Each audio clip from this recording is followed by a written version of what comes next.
my name is Ellen Gartside, and you would spell that Ellengartside.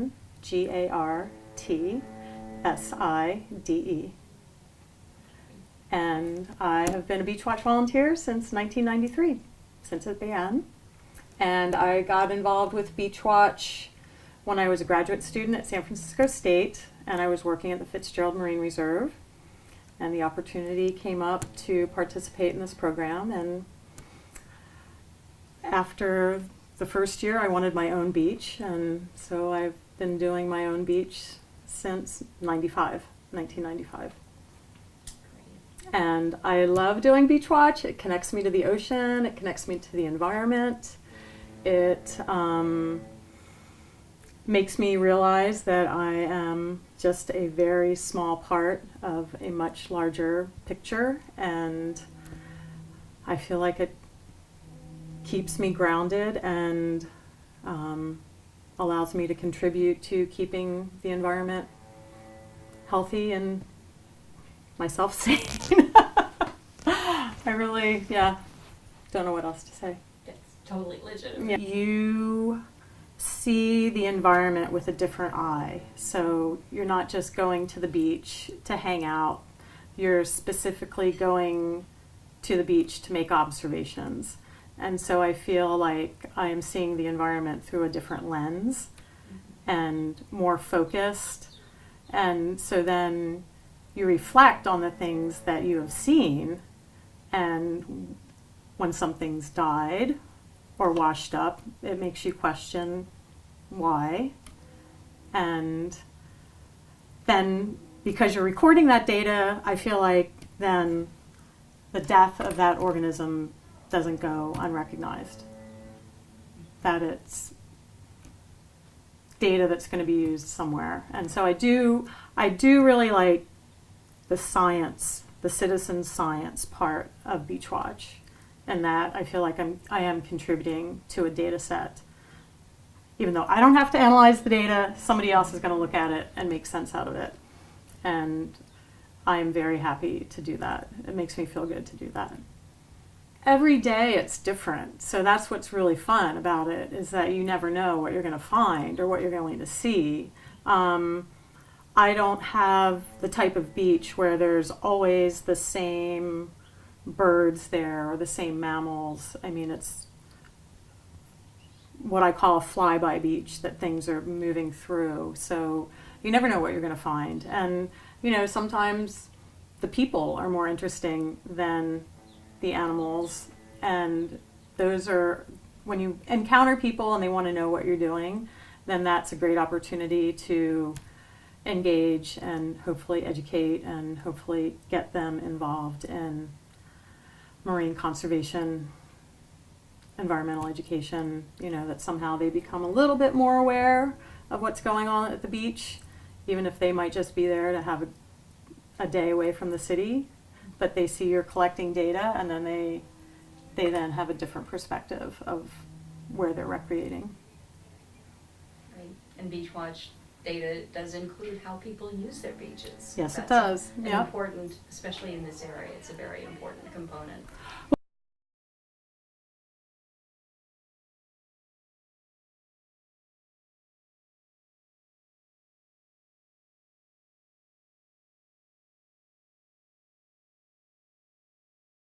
Susan McCarthy, SUSAN, MCCARTHY. I've been with Beach Watch for 24 years. Class number 2. It's an important part of my life because of the social aspect of it. I didn't get involved with Beach Watch because of the social aspect, but I've met so many people that I can say the people I've met through Beach Watch have changed my life. They've become some of my best friends, my travel partners, and too many people, they go through their regular daily life and they only meet people that work in the same industry as them. So getting involved with Beach Watch, I've met people from all walks of life, but with a common interest. And that has been really special. I believe that has changed my life. It would be a much less rich life without these people. any day you're out on the beach with binoculars and a clipboard, people come up and talk to you, which people don't do that normally. You know, we're a little more standoffish. So that's a little different. But, you know, meeting people like the Ray Bandars of life have definitely made it more interesting. We've had various die-offs, the domoic acid poisoning event from 20 years ago or so. We had 26 marine mammals on the beach on one day, and that's a mile-long beach. I mean, it's almost incomprehensible. You know, I feel like I've impacted my clients in a way, my banking clients who now call me and say, there was a dead whale here, did you see it? And they'll call me and they send me emails about different things. So I feel like I've touched other people that otherwise would have no interest in the ocean or the natural world. I'm like a one-person ambassador.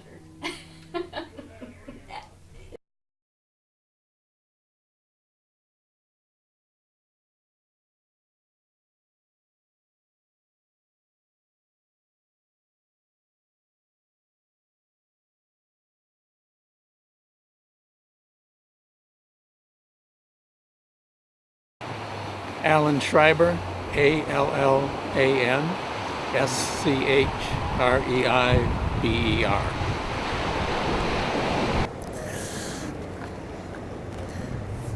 When I started Beachwatch, I had this feeling that I owed something to Mother Nature, and it's been really rewarding, and I've learned a lot, and I feel that maybe I've started to repay the debt, but on the other hand, I owe more now.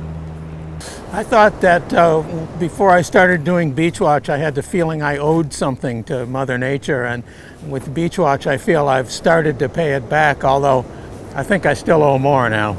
I think I've really developed a sense of the importance of the sea and of sea life that I didn't have before because I've learned so much about it. Once on a survey, we found a pygmy sperm whale that had washed up on the beach, kind of an unusual find, and I got to help the scientists perform a necropsy on it, which was a really great experience. One year there was a serious oil spill, and I was one of the Beachwatch volunteers who walked the beach, who documented oiled and dying birds and took oil samples. I really felt that I was doing something important that time. One year there was a serious oil spill in San Francisco Bay, and I was one of the Beachwatch volunteers who walked on the beaches, took oil samples, and documented dead and dying oiled birds. And I really thought that that was something important. It's meant a lot to me. I've gotten to know so much about the beach and the sea environment. When I started out, I thought any bird I saw on the beach was a seagull. And I've learned a whole lot about birds since then, and that's something I'm grateful for. Once we found a pygmy sperm whale on the beach, really unusual find, and I got to assist the scientists in doing a necropsy on it, which is really a rewarding experience and fascinating too. It's been really gratifying to feel that I was doing something useful and helpful for our beaches and oceans.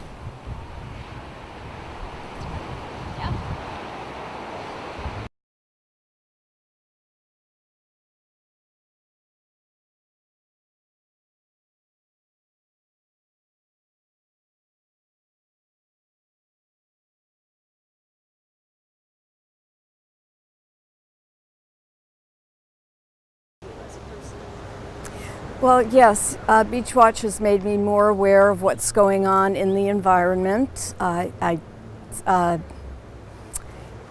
Every month I see changes to my beach, and I document this and send it back to the office, and it's all these records are kept for many years, so it will give a change to what's going on. It will note what's going on. Well, The most interesting find was a striped dolphin that I found a couple of years ago, and it was thrashing around in the surf, and I pulled it out of the surf and onto the beach. And I sent the photo to I think it was to Jan, and I thought it was a dolphin. That's all I knew. And she said, no, it was a striped dolphin. And that's rare for this area because it's more of a warm water dolphin.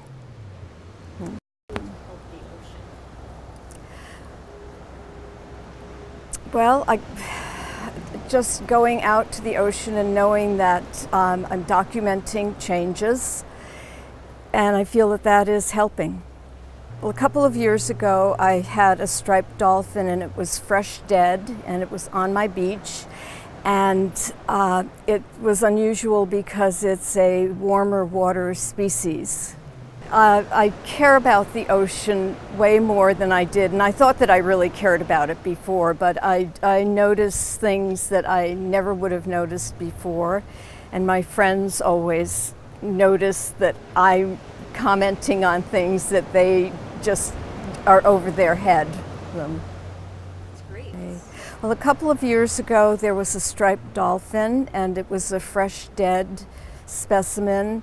And it was unusual because this dolphin is more of a warm water species. A couple of years ago, I had a striped dolphin, fresh dead, on my beach, and it was unusual because it's more of a warm water species.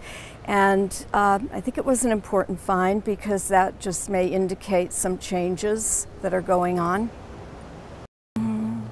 I feel being a Beach Watch volunteer, I am taking way more than I'm giving. The program is wonderful. I look forward to the education. You get to go out with awesome birders and ID birds and go on whale watch trips with experts, and it's just a great program for me, and I feel I get so much more out of it than I'm giving to it.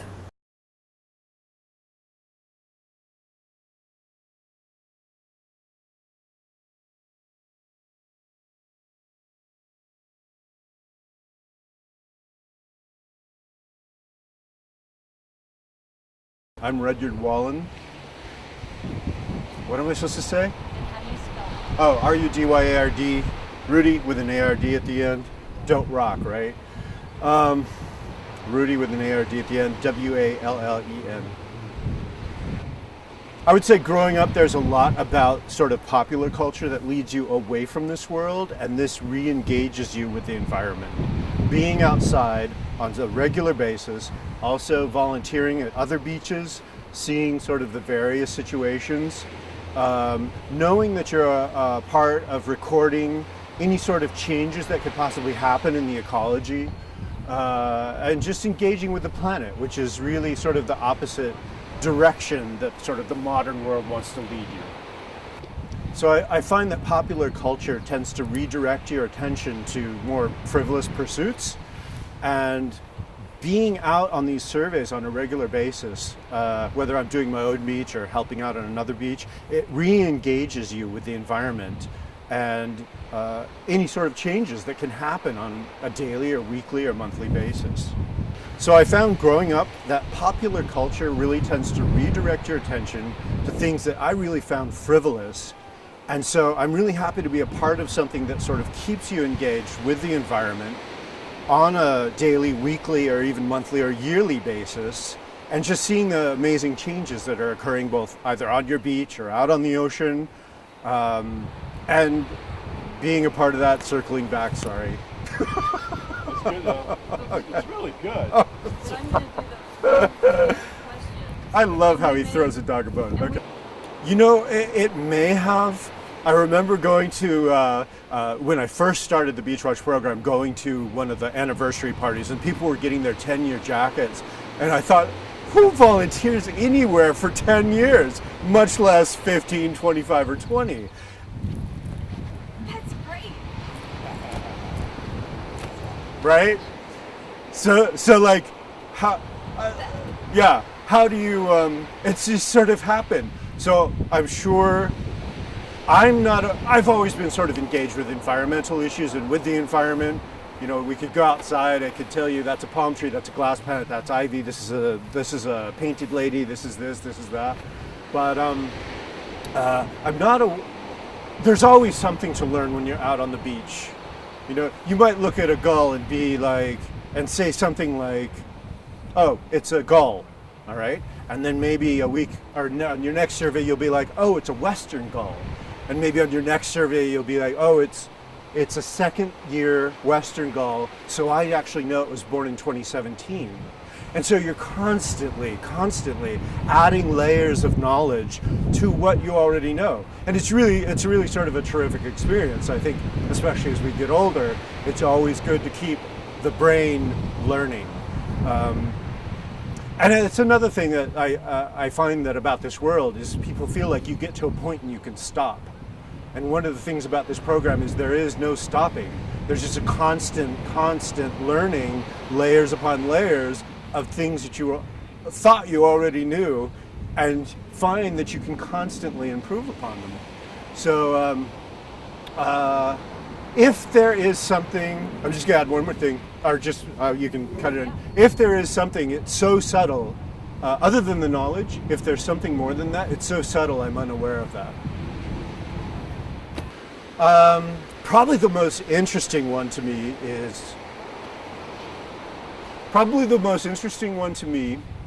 having been out on the access cruises, can I say that? Access cruises? Having been out on the access cruises, I'm pretty aware of what alcids we have out on the ocean here. And I was doing my beach, and I'm counting pigeon guillemot flying up to Hermit Rock, which is the last sea stack on my beach. So I've got my bins up, I'm counting pigeon guillemots flying up, and an alcid flies by, and the first thought in my head was, I don't know what that is, which of course is a glorious thought. If you think you know like all these things and all of a sudden here's this item and your response is, I don't know what this is. It's a great feeling. And noticed it had a pale eye, noticed it had a bright orange bill, and it turned out to be, what did it turn out to be? Yeah, with the orange bill. What'd I find? So, bird flies up to Hermit Rock, and it turns out to be a parakeet auklet, which is supposed to be up in the Bering Sea. And it was just a comedy of errors after that, because I was just sort of flipping out. I was helping to survey a beach up on Point Reyes, and we had found a lot of dead elephant seals, young elephant seals, which I would say 6 is a lot. I think we found 6 or 7. And we're getting to the end of the beach. It's been a long day. We'd hiked quite, a number of miles. We're getting to the final stretch of the beach. One more dead elephant seal to go. And I throw my clipboard down in the sand, and I get down on my knees, and all of a sudden the elephant seal goes, and I just jumped up and was like, whoa! And Kirsten was with me at the time, and she said, yeah, they practice holding their breath. And of course I had no idea that a creature on the ocean resting in the sun would be holding its breath.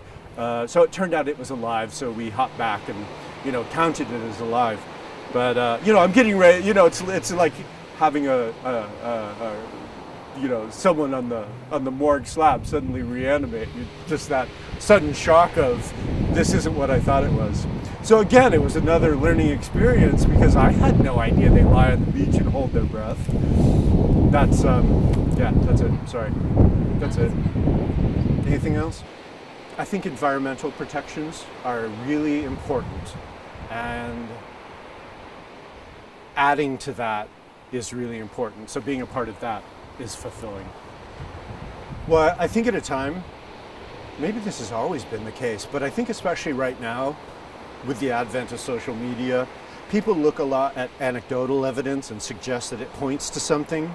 And I think it's really the other way around, where you need to look at a larger data set and say that it's perhaps causing this anecdotal situation. And so being a part of that set, which is a long-term set, I think it has more value than these sort of anecdotal stories, because you can always look at an anecdotal story to cover one cause and then more to cover an opposing cause. It's much more difficult to take a large data set and turn it around to wherever you want it to go.